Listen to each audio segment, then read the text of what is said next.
So I covered not too long ago the far right's gains in the EU Parliament and the snap election that France's president Macron um, has called, had called, and so there's an update for that here. Um, it's from the Associated Press. French far right ahead in first round of snap elections. Here's how runoffs work and what comes next. French voters face a decisive choice on July 7th, which is only a few days away. Thursday's the 4th, today's Tuesday. In the runoff of snap parliamentary elections that could see the country's first far-right government since the World War II Nazi occupation, or no a majority emerging at all. Official results suggest Marie Le Pen's anti-immigration Nationalist Party, National Rally, stands a good chance of winning a majority in the lower house of parliament for the first time, but the outcome remains uncertain amid the complex voting system and political tactics. In Sunday's first round, the National Rally and its allies arrived ahead with around one-third of the votes. The new Popular Front coalition that includes center-left, Greens, and far-left forces came in second position ahead of President Emmanuel Macron's centrist alliance. Dozens of candidates who won at least 50% of Sunday's vote were elected outright. All the other races head to a second round July 7th involving 2 or 3 top candidates. Polling projections suggest the National Rally will have the most seats in the next National Assembly, but it is unclear whether it will get an absolute majority of 289 of the 577 seats. The French voting system is not proportionate to nationwide support for a party. Legislators are elected by district. The National Rally's rivals are scrambling to keep it from getting an absolute majority. The left-wing coalition said it would withdraw its candidates in districts where they finished in third position in order to support other candidates opposed to the far right.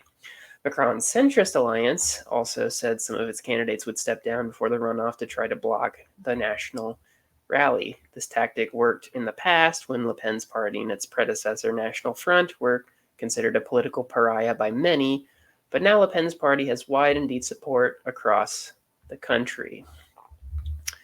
So it's not looking great. It's not looking great over there for our French comrades right now. The article continues, while France has one of the world's biggest economies and is an important diplomatic and military power, many French voters are struggling with inflation and low incomes, and a sense that they are being left behind by globalization. Le Pen's party, which blamed immigration for many of France's problems, has tapped into that voter frustration and built a nationwide support network, notably in small towns and farming communities that see Macron and the Paris political class as out of touch. The National Assembly, the lower house, is the most powerful of France's 2 houses of parliament, has the final say in the lawmaking process over the Senate, dominated by conservatives.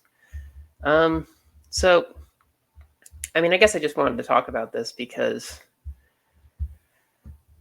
this is why we need left-wing politics. To toot my own horn here for a second. The world is changing. The world never stops changing, but I think it's fair to say the neoliberal consensus isn't quite as strong as it used to be, and that's why you're seeing many of these far right groups, including Donald Trump, gaining power and influence because jobs are shipped to other countries where you can get cheaper labor.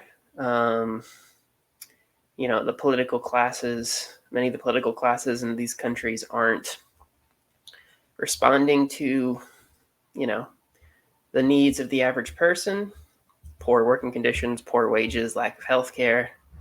And that just leaves a space open for right-wing demagogues to come in and claim that they're going to solve these problems. Of course, they aren't. But I think we should be very worried about the rise of the far right just around the world. This is a global issue, and has to really be fought at a global scale in a way. by which I mean just leftists from all over the world have to keep fighting against this. And I'm really worried that Macron's gamble here was a mistake. He didn't have to call a snap election. He didn't have to call for a vote of confidence, but he did.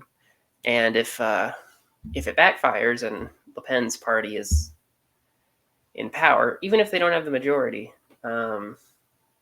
that's going to be very bad news for France.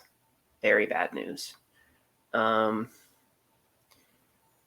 I think many French people are, particularly if they're not native-born Frenchmen or women, are going to see their lives just get even harder because France has such a problem with the xenophobia and Islamophobia, especially.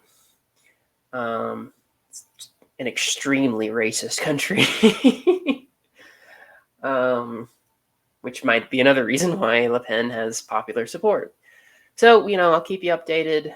Maybe, again, her party doesn't get a majority. That's best case scenario, even though it's not a good scenario. So again, my heart's out to our French comrades out there. Keep up the good fight.